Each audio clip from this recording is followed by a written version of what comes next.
होना चाहिए कि नहीं होना चाहिए? अभी पूरा नहीं हुआ। जन सुराज यहाँ के युवाओं का जिद है, हम लोगों का संकल्प है, लेकिन जन सुराज एक व्यवस्था भी है। वो व्यवस्था जिसमें गरीब से गरीब घर का बच्चा अगर आकर समाज के लिए, बिहार के लिए कुछ करना चाहता है, समाज और राजनीति में सुधार के लिए, अपने बच्चों के भविष्य के लिए कुछ करना चाहता है, तो आपको पैसे का चिंता नहीं करना, जाति का चिंता नहीं करना, चुनाव लड़ने और जीतने का चिंता नहीं करना है। वो चिंता जन सुराज को अपने भाई, अपने बेटे प्रशांत किशोर पर और सहारने के लिए खड़ा होइए। खड़ा होने के लिए तैयार है कि नहीं है? तो जन सुराज जिद है युवाओं का, जन सुराज हमारा संकल्प है, जन सुराज एक नई व्यवस्था है, लेकिन सबसे बढ़कर जन सुराज हम में बैठा हुआ हर आदमी और हमारे घरों में रहने वाले लोग, हम लोगों का सपना है कि बिहार में अपने जीवन काल में, याद रखिए ये जन सुराज का सपना है, अपने जीवन काल में हम लोग ऐसा भी दिन देखना चाहते हैं जब हरियाणा, पंजाब, गुजरात, महाराष्ट्र से लोग बिहार में रोजी रोजगार करने आए, तब बिहार में विकास हुआ। होना चाहिए कि नहीं होना चाहिए? उसके बाद खड़े होकर एक बार अपने सीट पर खड़ा होइए और बताइए होना चाहिए।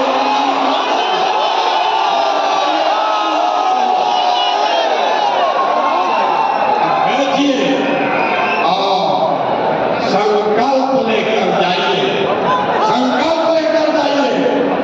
ये आखिरी पीढ़ी है बिहार की, मैं आपको आश्वस्त कर रहा हूं, ये आखिरी पीढ़ी है बिहार की जो पढ़ाई और रोजगार के लिए मजबूरी में अपना घर परिवार छोड़कर बिहार से बाहर गया। आज इस पीढ़ी के बाद कोई भी बिहार का लड़का, कोई भी बच्चा मजबूरी में बिहार छोड़कर बाहर मजदूरी करने के लिए नहीं जाएगा।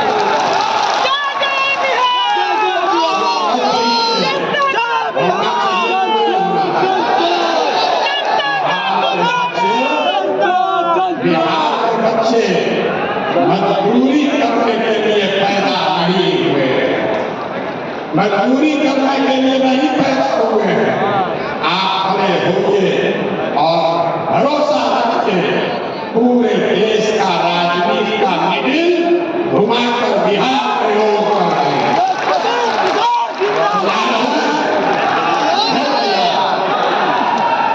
पहले आपको पिछले मीटिंग में जो निर्णय हुआ, निर्णय नहीं हुआ है, लोगों ने कहा उस पर आपकी सहमति चाहिए, आप सभी वोट मांगेंगे। लोगों ने कहा, मैंने कहा कि पूरा बिहार पैदल चल लेंगे तब हम दल बनाएंगे। अब हम करीब करीब 60% बिहार पैदल चल चुके। लोगों से हम लोगों ने पूछा कि क्या दल अभी बनाया जाना चाहिए या पूरी पदयात्रा खत्म होने के बाद दल बनना चाहिए। दो विकल्प है। पहला 2 अक्टूबर को दल बना दिया जाए। दूसरा विकल्प है अगले साल पदयात्रा मार्च में जब खत्म होगी तब दल बनाया जाए। जितने लोग चाहते हैं कि 2 अक्टूबर को आप सब मिलकर दल बनाएं, तो जरा हाथ उठाकर 2 अक्टूबर की मार्च, 2 अक्टूबर की मार्च,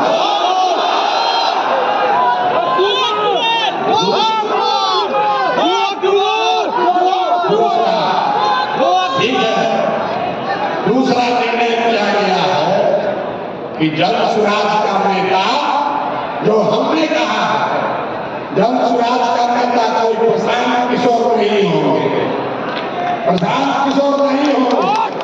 नेता कौन होगा? नेता बिहार के गांव-गांव को जो दही के तरह मत के जैसे मक्खन निकाला जाता है, वैसे ही पदयात्रा से पूरे बिहार को मत के जिन लोगों को ढूंढ कर निकाला गया है, वो आपके मत से इस दल का नया नेता चुना जाएगा। आप चुनने के लिए अपना नेता तैयार है कि नहीं है? को आप अपने नेता का चुनाव करना। तीसरा निर्णय लिया गया कि दल में समाज के हर वर्ग को उसकी भागीदारी हिस्सेदारी मिलनी चाहिए। इसलिए नहीं कि कोई दलित है, इसलिए नहीं कि कोई पिछड़ा है, कि तो सोचते सोचते हम लोग पागल हो गए। पिछड़ा 30 बनी थी, जात के आधार पर नहीं, काबिलियत के हिसाब से। लेकिन जन समाज का मंत्र है कि हर समाज में काबिल लोग हैं और हर काबिल आदमी किसी न किसी समाज का है। तो अगर नियत साथ है तो ये सामंजस्य बैठाया जा सकता है कि समाज में जिसकी जितनी संख्या है उसके हिसाब से जन स्वराज में उसको भागीदारी मिले, उसको नेतृत्व करने का अवसर मिले। फिर लड़ाई शुरू, ठीक है सबको मिलेगा, लेकिन पहले मौका किसको मिलेगा? पहले मौका किसको मिलेगा? सब बड़ा पहले हमको मिलेगा। क्रिकेट खेलते हैं ना, सोचता है कि पहले घंटे भर्ती कर रहे बाकी कहीं होगा नहीं होगा। इसका फॉर्मूला जन स्वराज ने दिया। आप युवा साथी हैं, इसको समझ लीजिए। घर में अगर आप घर के मुखिया हैं तो आपके घर में जो सबसे कमजोर है, जो सबसे आपका कमजोर बच्चा है, आप उसकी चिंता करते हैं। तो तय किया गया कि जन स्वराज की अगुवाई समाज में सबसे कमजोर लोग हैं, जो शैक्षणिक तौर पर, आर्थिक तौर पर, सामाजिक तौर पर सबसे पीछे हैं, सबसे पहले उनको अवसर दिया जाए। अवसर सबको मिलना है, लेकिन सबसे पहले इसमें अवसर उनको मिलेगा जो सबसे गरीब, पिछड़े और वंचित हैं। उसके बाद हर साल उनके बाद के वर्ग के लोगों को मौका मिलेगा।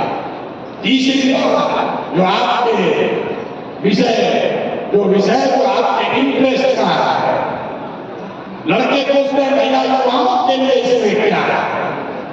हम लोग बड़ा मेहनत करते हैं, सब दल वाला हमको झोला ढवाता है, हम लोग को तो कुछ मिलता ही नहीं। तो अभी हम आपको इस खुले मन से आमंत्रित कर रहे हैं।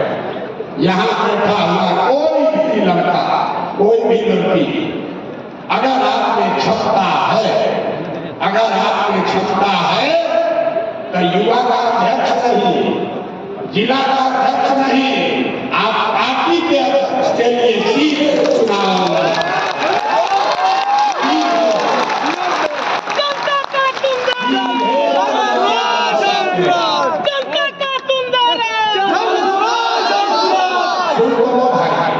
इसीलिए मैं लोग झगड़ा हो रहा है। अपने हस्तकारी आए तो सुनने से पहले ही जनता का सुन रहा था। कैसे आप ऐसे दो भी साथी चुनाव लड़ना चाहते हैं, ध्यान से सुन लीजिए। फिर जब हम आकर सेल्फी खिंचाते हुए क्या मत कहिएगा जो बड़ा काम कर रहे हैं।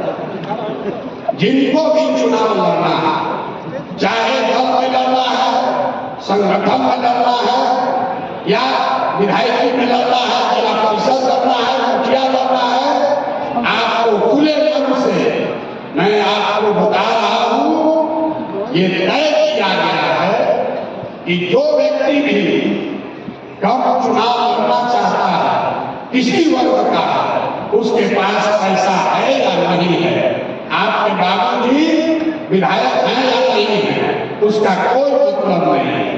एक ही कंडीशन है एक कंडीशन है और एक कंडीशन पर अभी आपसे चर्चा करके वोट लेना है, क्योंकि पिछले बैठक में उसमें सहमति नहीं बनी। एक बात इस पर सहमति बनी है कि बिहार में 1 करोड़ लोग मिलकर 2 अक्टूबर को जन स्वराज की नींव रखेंगे। तो जो आदमी भी उस दल में कुछ नेतृत्व करना चाहता है, जगह पाना चाहता है, चुनाव लड़ना चाहता है, तो उसको कम से कम 5000 नए लोगों को जन स्वराज परिवार में जोड़ना होगा। अब आपको ताली बजाने से पहले वोट देकर बताना है कि क्या आप सहमत हैं कि जिसको भी चुनाव लड़ना है, आपको या कोई दूसरा, उसको कम से कम 5000 सदस्य जरूर जन स्वराज में बनाना होगा। विपक्ष में है वहां बताइए, आप भाइयों जोर से बोलिए, पक्ष में है, कम से कम होना चाहिए। और दूसरे इस पर अभी हटाना होगा कि क्या पढ़ाई को, डिग्री को भी एक कंडीशन बनाया है। पिछले बैठक में 15,000 लोगों के बीच में सहमति नहीं बनी। शुरुआत हुआ बीए से, एक लोग कहा नहीं भैया 12वीं, किसी ने कहा 10वीं, किसी ने कहा होना ही नहीं चाहिए। तो सारे लोग जरा सोच के बताइए कि क्या जन स्वराज में पद के लिए, चुनाव लड़ने के लिए पढ़ाई और डिग्री क्वालिफिकेशन का क्राइटेरिया होना चाहिए कि नहीं होना चाहिए? होना चाहिए। जब हम सभा कराते हैं, लोग कहता है भैया होना ही चाहिए, और सभा खत्म होता कहता था भैया कम कर दीजिए, आधार की चर्चा जाए। आपने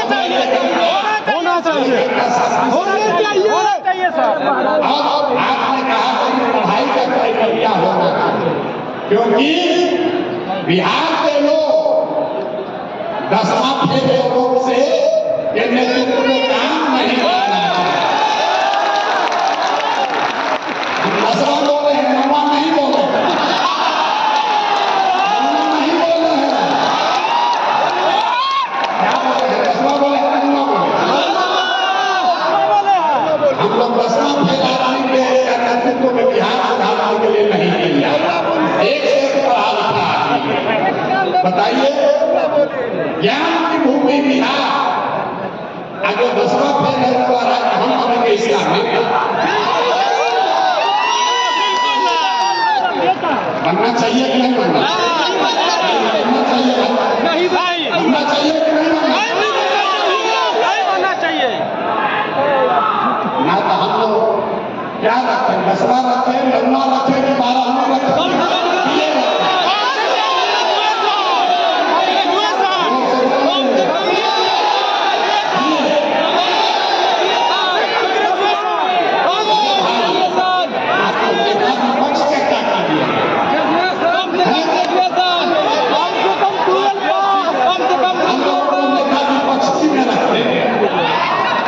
उनको नेताजी पक्ष की मांगे दिया। आपको तो विपक्ष में नहीं ना जाना है, आपको सरकार में बनानी है। 25 में बनाना है, 29 में। कुछ लोग कह रहा है, 1.5 वर्ष पहले आप लोग कह रहे थे, अभी तक पैदल चल रहे, देखिए क्या होता है। फिर कहा, फिर इतना मेहनत कर रहे हैं, कुछ होगा जरूर, बात तो ठीक है कह रहे हैं, लेकिन बड़ा समय लगेगा। फिर थोड़े दिन और चले तो कहता है भैया लग रहा है धीरे धीरे चर्चा शुरू हो गया, 2-4 को सीट लोगों को आ सकता है, किसी से गठबंधन कर दीजिए तो भैया बात बन जाएगी।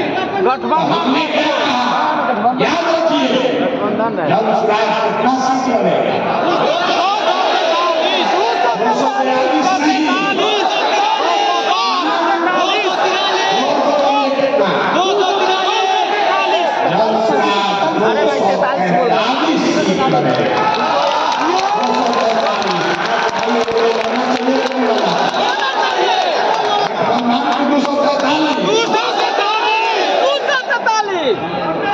$243 हम उन युवाओं को तैयार कर रहे हैं जो आने वाले वर्षों में या तो हम लोग अर्श पर करेंगे या फर्श करेंगे। इसको किसको बीच में लगाना है भाई? ये नीतीश कुमार हम लोग को हिला हिला के भुला भुला के पागल कर दिया। अर्श पर जाना है कि फर्श पर? ये अर्श पर के फर्श पर? तो बिहार के लोगों को अर्श पर जाना है तो 243 ही लगना और पढ़ाई क्राइटेरिया अब उन्होंने वोट देना। देखिए इस सभागृह में बैठे हुए कई लोग अगले साल, ज्यादा आगे नहीं, अगले साल आपको लिख कर देता नहीं होगा तो गर्दन पकड़िएगा।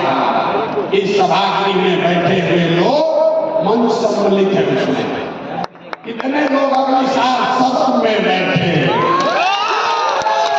बैठेंगे कि नहीं बैठेंगे? वो नहीं आया लोगों जवाब भाई। प्रशांत किशोर का भारी आलोचक है जो हमको रोक कर आता है, वो भी बैठ करता है।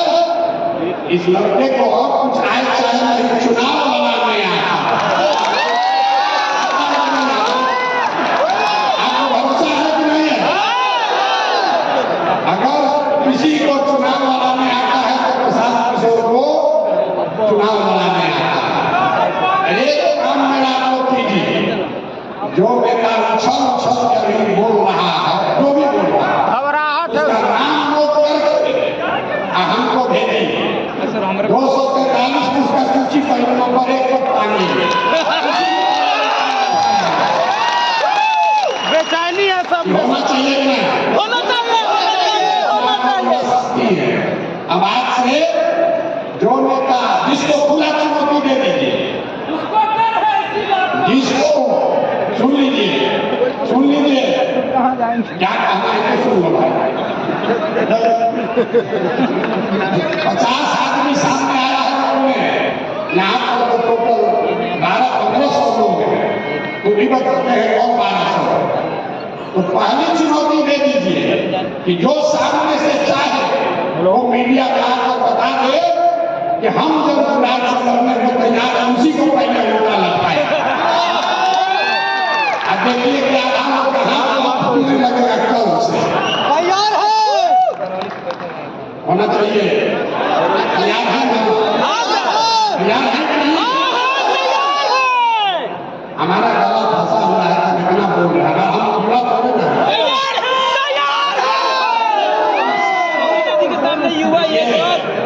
राजनीति में युवा सब युवे है, 54 साल का भी युवा है। 55 वर्ष के राहुल गांधी भी युवा है। 47 वर्ष के प्रशांत किशोर युवा है। युवा कहाँ जिंदगी बीत गया। युवा आप हैं, तो जो युवा है जरा ताकत से बताइए कि जो जनता के राज लाने के बीच में खड़ा होगा उसके खिलाफ लड़ने के लिए तैयार है कि नहीं? जोर से बोलिए।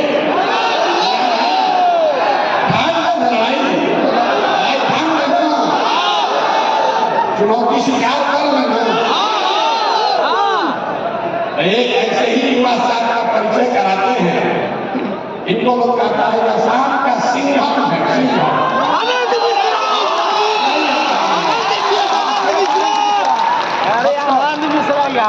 जिस बिहार के गाँव में लोग IAS बनने के लिए जीवन खपा रहे हैं, इस लड़के ने 20 बरस नौकरी बाकी है। यहाँ पर लोग बदमाशा छोड़ने को नहीं तैयार। IPS की नौकरी छोड़कर ये आदमी यहाँ आया है, इसलिए कि बिहार में सुधार होगा। एक बार जोरदार ताली से स्वागत कीजिए और इनकी बात सुनिए। 5 मिनट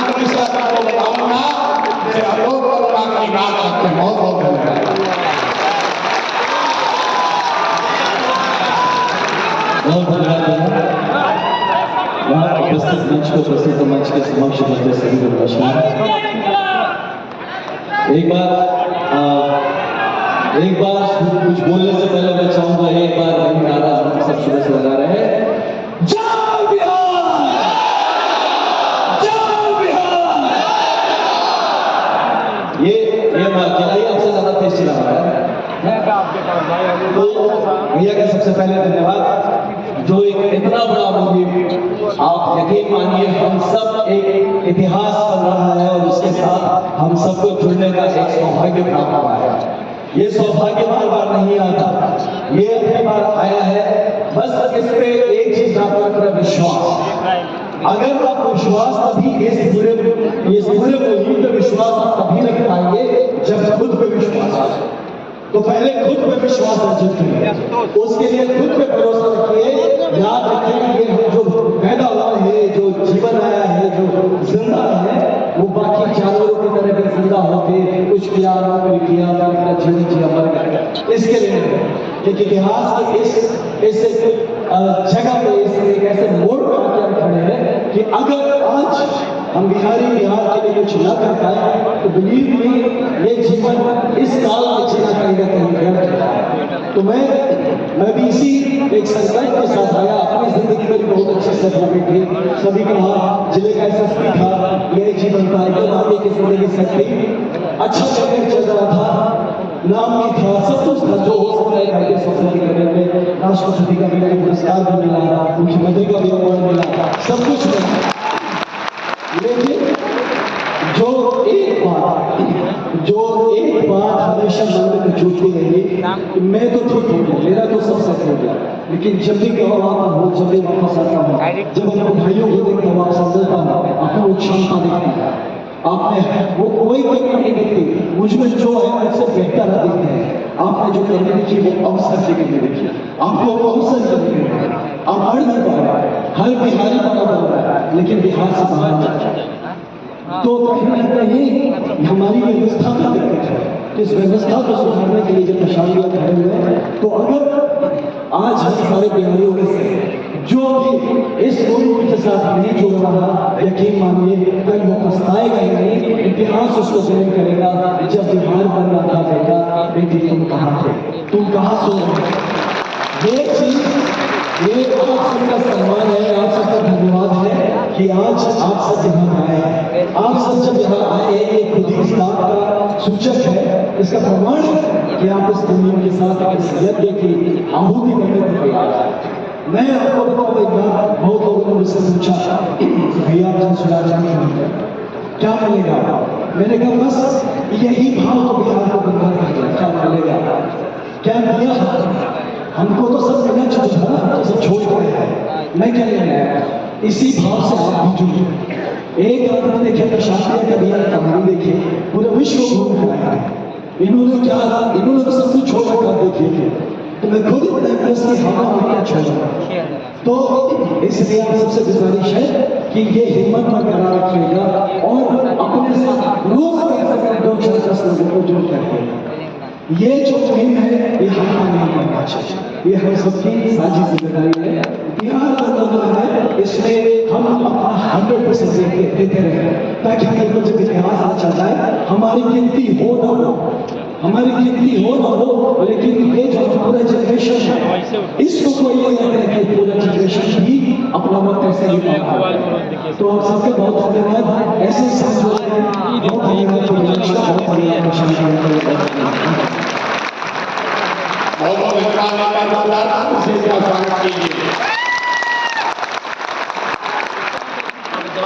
आपने बहुत सारे सुझाव और प्रश्न भेजे हैं, मैं एक प्रश्न का कोशिश करूंगा कि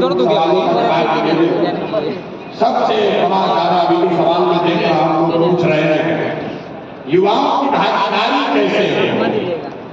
तो मैं एक आपको आंकड़ा देता हूँ, उसको याद आती है। कुछ लोगों ने पहले हमारे से सुना भी था, बिहार में ये जो व्यवस्था है इसमें पिछले 30 साल में, याद रखिए इसको, पिछले 30 साल में जितने लोग विधायक और सांसद MLC बने हैं वो चाहे किसी भी दल से बना।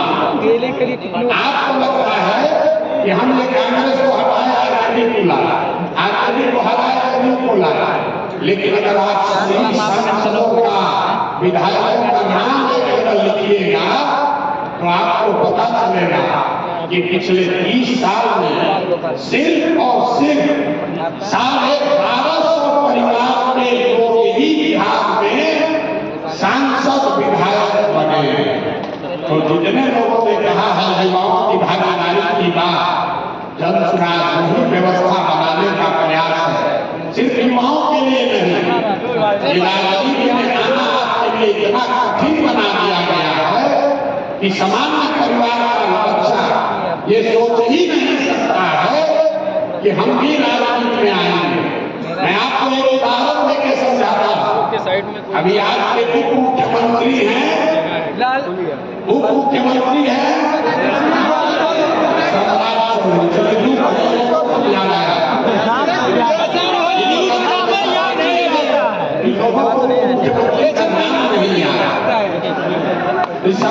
समझिए कौन सी बात है। सम्राट चौधरी जी आज भाजपा के मेंबर, हम लोग भाजपा दावा करती है देश में कि हम परिवारवाद वाले हैं, लेकिन बिहार में दशा देखी है। सम्राट चौधरी के बाबू जी हैं शक्ति चौधरी। जब कांग्रेस का स्टेट राज्य में शासन था तो शक्ति चौधरी जी उस राज्य में विधायक और सांसद थे। जब लालू जी का राज आया तो उसमें भी शक्ति चौधरी जी विधायक मंत्री बने। फिर नीतीश जी का राज आया, उसमें भी शक्ति चौधरी जी विधायक मंत्री थे। फिर मांझी जी का राज आया, उसमें भी शक्ति चौधरी ही विधायक और मंत्री थे। अब ये भाजपा वालों को मौका मिला है तो इनको भी कोई दूसरा कुशवाहा परिवार नहीं मिला, इनको भी उन्हीं का बच्चा मिला। यही आपको बताने के लिए समझा। हम लोगों से कोई व्यक्तिगत लाभ नहीं है। आप अपने क्षेत्र में जाइए और आप पाएंगे कि हर विधानसभा में 3, 4, 5 परिवारों में सांप के तरह कुंडली मार के उस पर कब्जा किया। दल कोई भी आया, जनता की ज्यादा गलती को हरा देंगे, इनको सबक सिखा देंगे। इस बात का हम नीतीश को देंगे तो पता चला कि अभी का बात भाई नीतीशों को पार्टी से चली गई। फिर जनता कहते हैं नीतीश को हरा लिया, भाजपा को लाइए, उसको देखिए तो पता कि नहीं का भाजपा से यही बदलने की बात। सारे बात बिहार में 13 करोड़ आबादी, 3 करोड़ से ज्यादा परिवार है, लेकिन सांसद विधायक सिर्फ 1250 परिवार का आदमी ही बन रहा। तो जन सुराज ने तय किया कि इस चक्रव्यूह को भेदना, जो आपके मन में डर बैठा दिया गया है, ये भाई तुम तो राजनीति करिए नहीं सकते, तुम्हारा पास पैसा कहाँ है, संगठन कहाँ। इसी लिए हमने ये व्यवस्था आपको शुरू में कहा, जन सुराज जो व्यवस्था है, अगर आप में आत्मबल है, आप में वो शक्ति है, आप में वो चेतना है, नियत है, समाज के लिए कुछ करने का जज्बा है, तो पैसे की चिंता, व्यवस्था का चिंता वो सब छोड़िए और आकर जन सुराज कीजिए, जुड़िए और अपने काबिलियत के हिसाब से अपना जगह पाइए। अब इसके बाद यहाँ मंच पर और कई लोग हैं, कल एक साथी आकर विधिवत तौर पर जुड़े हैं, लेकिन इनसे मेरा पुराना संबंध है। शिक्षकों के नेता रहे हैं और अभी सरकार ने जिन 2 लोगों को बर्खास्त किया है उसमें आप लिखने का भी नाम है। तो मैं इनसे आग्रह करूंगा कि अपना परिचय दें। शिक्षकों और शिक्षा और शिक्षकों की लड़ाई लड़ते रहे हैं, एक आदमी की 2 मिनट बाद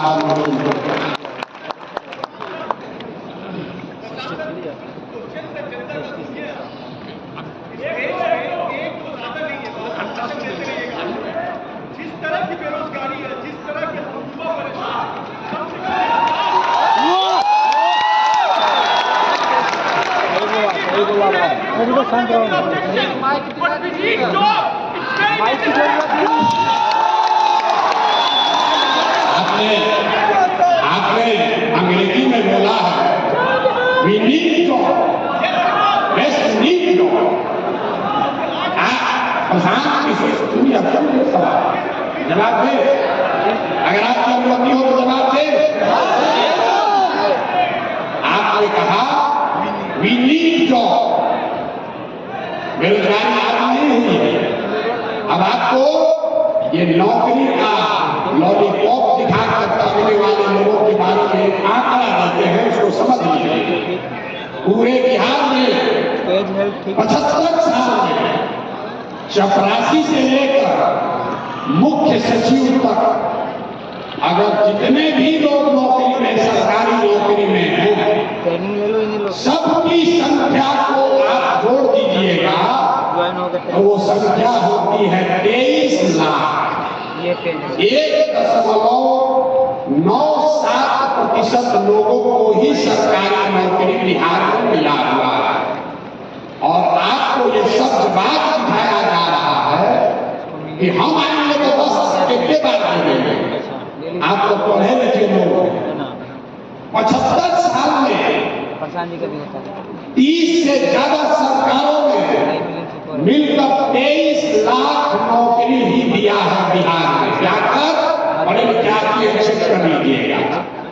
और लोगों को बताया जा रहा है कि हम साले भर में 10 लाख नौकरी दे देंगे। सिटी मतलब 98% बिहार के लोग उनको सरकारी नौकरी नहीं है और बहुत हद तक उनको मिलेगी भी नहीं। लेकिन रोजगार जरूर होना चाहिए। उसको समझिए क्यों नहीं है रोजगार। रोजगार इसलिए नहीं है, यहाँ से पलायन इसलिए है कि यहाँ पर रोजगार के जो संभावनाएं हैं उसको करने के लिए जो साधन सुविधा चाहिए, पूंजी पैसा चाहिए, वो आपके पास नहीं है। यहाँ बैठा हुआ जितना युवा है, आपको नौकरी नहीं मिले कोई बात नहीं। अगर आपको खेती करने में मन नहीं लग रहा है कोई बात नहीं।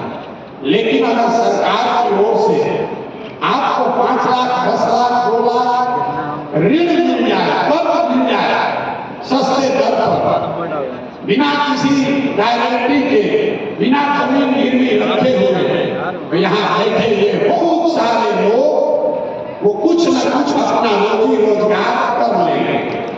पूरे काली मत बताइए, समझ लीजिए, पूरे दुनिया में लोगों ने रोजगार वैसे ही पाया। अब आपको वो पूंजी यहाँ क्यों नहीं मिलती है ये समझिए। जितने लोग अभी अंग्रेजी में बोले हैं बहुत अच्छा लगा। चाहता हूं कि बिहार का हर लड़का अंग्रेजी में बोले। बिहार में एक आपको जानकारी दे रहे हैं, इसको भी याद रखिए। रिजर्व बैंक ऑफ इंडिया हर साल एक आंकड़ा जारी करता है पूंजी के संबंध में, जिसको कहते हैं क्रेडिट डिपॉजिट रेशियो। मतलब बैंकों में आपने हमने कितना पैसा जमा किया और बैंकों ने उसके एवज में आपको, हमको, सबको मिलाकर कितना पैसा वापस रोजी रोजगार के लिए दिया, घर बनाने के लिए दिया, गाड़ी खरीदने के लिए दिया, पढ़ाई करने के लिए दिया। इसको कहते हैं सीडी रेशियो। पूरे देश में सीडी रेशियो है 75% औसत। मतलब अगर सब लोग मिलकर बैंक में 100 रुपया जमा किए तो बैंकों ने 75 रुपया वापस दिया लोन के तौर पर, ताकि लोग रोजी रोजगार कर सके। बिहार में 1990 से लेकर अभी तक सीडी रेशियो है 40%। नतीजा क्या हुआ? पिछले वर्ष पूरे बिहार की गरीब जनता ने बैंकों में जमा किया 4,61,000 करोड़ रुपया। 4,61,000 करोड़। अगर 75% पैसा आपको, हमको, समाज को ऋण के तौर पर मिल रहा काम करने के लिए, रोजगार के लिए, बिहार के लोगों को मिलता 2,80,000 करोड़ रुपया, लेकिन मिला कितना? 1,61,000, 1,61,000 करोड़। बाकी का पैसा कहाँ है? गुजरात। बाकी का पैसा इन बैंकों ने बिहार से उन राज्यों में भेज दिया जहां जो धंधे लग रहे हैं, जहां रोजगार हो रहा है। गुजरात में, कर्नाटक में, आंध्र प्रदेश में, तेलंगाना में, तमिलनाडु में, केरल में सीडी रेशियो 90 से ज्यादा। मतलब वहां के लोग अगर 100 रुपया बैंक में जमा किए तो उनको 90 रुपया मिला रोजी रोजगार के लिए। और बिहार के गरीब लोग 100 रुपया जमा किया तो 40 रुपया मिला। इसका असर क्या है इसको समझिए। पिछले 30 वर्षों में बिहार के बैंकों ने बिहार से 26 लाख करोड़ रुपया, याद रखिए और लोगों से पूछिए, यहाँ के वित्त मंत्री को भी पता नहीं, कोई पूछता ही नहीं है। 26 लाख करोड़ रुपया आपका हमारा ये पैसा दूसरे राज्यों में भेज दिया। आपको आदमी का पलायन दिखता, हम आपको बता रहे हैं कि ये पलायन इसलिए है क्योंकि यहाँ से पूंजी और बुद्धि का पलायन है। पैसा जो है वो बाहर जा रहा है, जो पढ़ लिख कर बुद्धिमान है वो बाहर जा रहा है, तो जो बच गया लेबर, उसके पास तो कोई ऑप्शन ही नहीं है, विकल्प ही नहीं है, उसको बाहर जाना ही जाना। अब इसको गवई भाषा में समझिए। मान लीजिए कि आपको बाल काटने आता, आपके पास 20,000 रुपया है, आप चाहते हैं कि एक सैलून लगाकर हम एक अपना रोजी रोजगार शुरू करें। आप सैलून खोलने गए तो लोगों ने बताया इसमें 1 लाख रुपया लगेगा। दूसरे राज्य में 80,000 70,000 रुपया आपको बैंक से लोन मिल जाएगा, 20,000 रुपया आप जमा कीजिएगा, सैलून खोल लीजिएगा। लेकिन बिहार में लोन नहीं मिलेगा तो 20,000 रुपया में क्या करेगा? 5,000 रुपया किसी दलाल को देगा, 2,000 रुपया में ट्रेन का टिकट खरीदेगा, बस का टिकट खरीदेगा और जाकर बॉम्बे में किसी सैलून में मजदूरी करेगा। ये पूंजी का प्रभाव। मेरे भाई, अमेरिका में, जर्मनी में, इंग्लैंड में, फ्रांस में ये मुसल्लापुर और चौधरी टोला और सुल्तानगंज में लोग जैसे रह रहे वैसे रहकर लोग कॉम्पिटिशन का तैयारी नहीं कर रहा, लेकिन हमसे आपसे वो लोग बहुत आगे। क्यों आगे? इसलिए नहीं कि 100 रेलवे की नौकरी के लिए 10 लाख लोग 5-5 बरस अपना घर से पैसा खर्चा करके खेत बेच के 10 लाख लोगों ने नौकरी दिया, परीक्षा दिया, उसमें तो 100 आदमी को तो मिलेगा, 9,90,000 आदमी को तो बेरोजगार रहना। और वो 5 बरस यहाँ कोचिंग में रहता है, लॉज में रहता है। अगर यहाँ 10,000 लोग बैठे हैं, सब दरवाजा बंद कर दिया जाए, एक दरवाजा खाली खुलेगा तो कितना आदमी निकलेगा? आधा आदमी को दबा के मर जाएगा। और उस दरवाजे में भी यहाँ कोचिंग वाले, अब पेपर लीक करने वाले, इन्होंने भी कब्जा कर लिया। उस दरवाजे में भी वही निकल रहा है जो पेपर का पैसा है। आप लोगों ने सवाल पूछा हमसे कि भैया पेपर लीक पर क्यों नहीं बोलोगे? नहीं बोलेंगे, आपके सामने बोल रहे नहीं बोलेंगे। हम तो राहुल गांधी पूछते हैं, हम खुद चौधरी टोला में पत्थर की मस्जिद के लॉक में 2 बरिश्ता है, जानते हैं क्या? टिफिन का दाल रोटी खाए हैं, समोसा खाने के लिए, कप चाय पीने के लिए सुबह शाम रोड के किनारे खड़े हैं। 2 बरस नहीं 3 बरस। हम जानते हैं आपका कष्ट। ये जो नेता खड़ा होकर कह रहा है कि पेपर लीक हो गया और आपको लग रहा है यही मेरा न्याय हुक्मा है, यही हमारा भाग्य सुधार है। आप हमको बताइए, राजस्थान में सबसे ज्यादा पेपर लीक हुआ अभी कुछ दिन पहले, 5 बरस सबसे ज्यादा पेपर लीक कहाँ हुआ? राजस्थान में।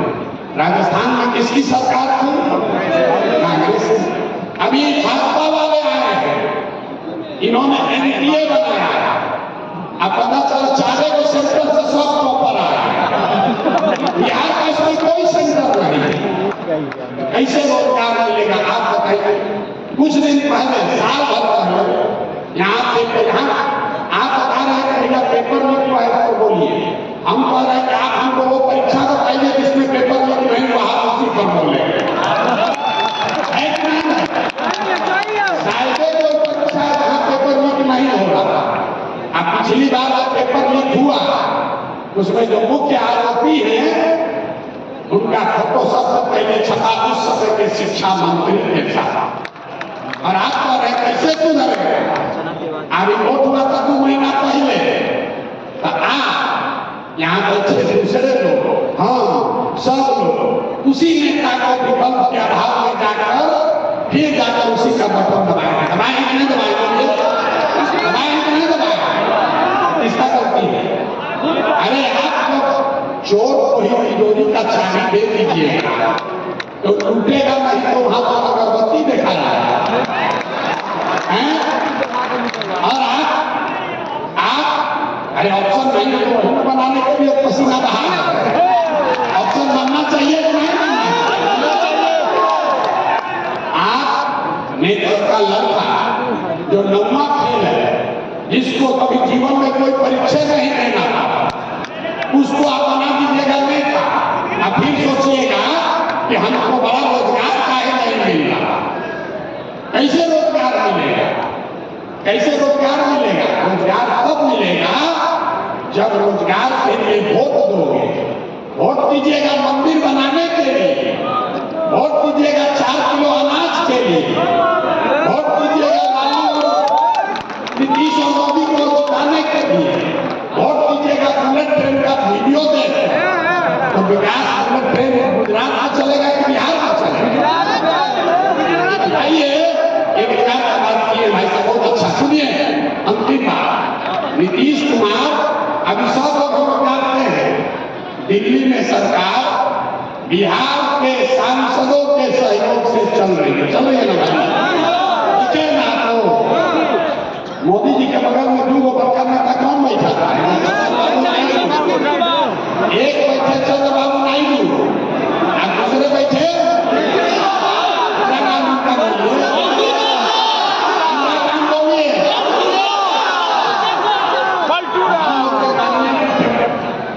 मुख्यमंत्री जी।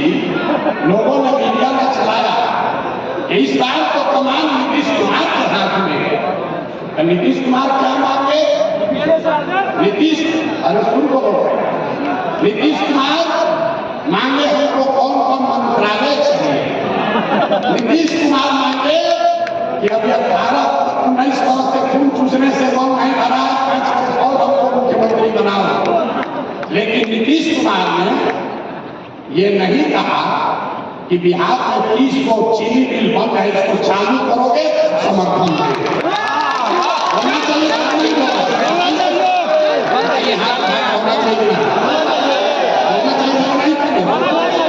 कैसे हो जाएगा बताइए? 30 को अगर चीनी मिल चालू हो जाएगा, 30 चीनी मिल अगर बिहार में चालू हो जाएगा तो रोजगार नहीं होगा।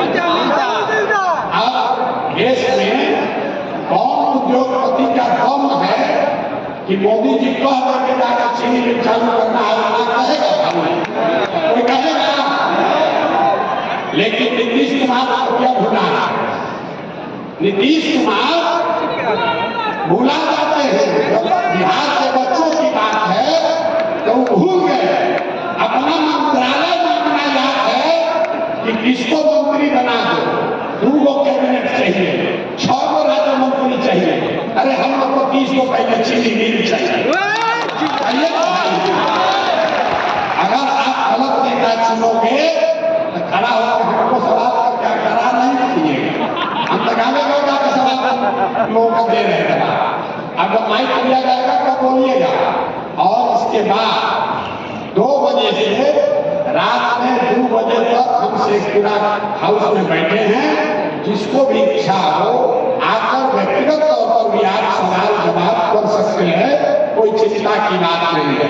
धन स्वराज का रोजगार पर अंतिम बार जन स्वराज का मंत्र है कि 15 साल से कम उम्र के हर बच्चे को पढ़ाई की अच्छी व्यवस्था कर दी जाए ताकि बेरोजगारों की संख्या में इजाफा न हो और 15 साल से 45 साल की उम्र के लोगों को अब खाने का फायदा नहीं है। अब क्या पढ़िएगा, तो पढ़ना तो पढ़ लिया। 15 से 45 साल की उम्र के बच्चों को रोजगार अगर देना है तो यहाँ पर पूंजी की व्यवस्था उन लोगों के लिए करनी होगी।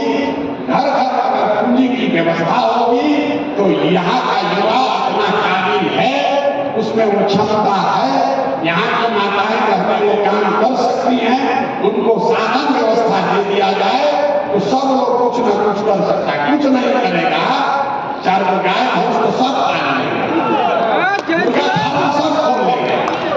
गुजरात में 1970 के जमाने में सबसे पहले ग्रामीण क्षेत्र में पैसा तब आया जब अमूल खुला और हर घर से 15 लीटर 20 लीटर लोग दूध बेचना शुरू किया। बिहार में वो सुविधा नहीं, यहाँ रोजी रोजगार करने की सुविधा नहीं। दुनिया में जितने बड़े देश है, स्कैंडिनेवियन कंट्री, अमेरिका इंग्लैंड से भी जो ज्यादा धनी देश है, डेनमार्क, स्वीडन, नॉर्वे, जो ये देश है इनको स्कैंडिनेवियन कंट्री कहते हैं। यहाँ पर सबसे ज्यादा प्रॉस्पेरिटी है, सबसे ज्यादा खुशहाली है, सबसे ज्यादा पैसा है। वहाँ पर कोई बड़ा उद्योग नहीं है, वहाँ कोई खनिज संपदा नहीं है, वहाँ कोई आईटी का बहुत बड़ा कंपनी का नाम आप नहीं सुने होंगे। नॉर्वे का कोई कंपनी का नाम यहाँ पे सुना है, एक टेलीनॉर आया तो उसको विदेश में यहाँ लूट के भगा। लेकिन वहाँ लोग पैसे वाले कैसे हैं?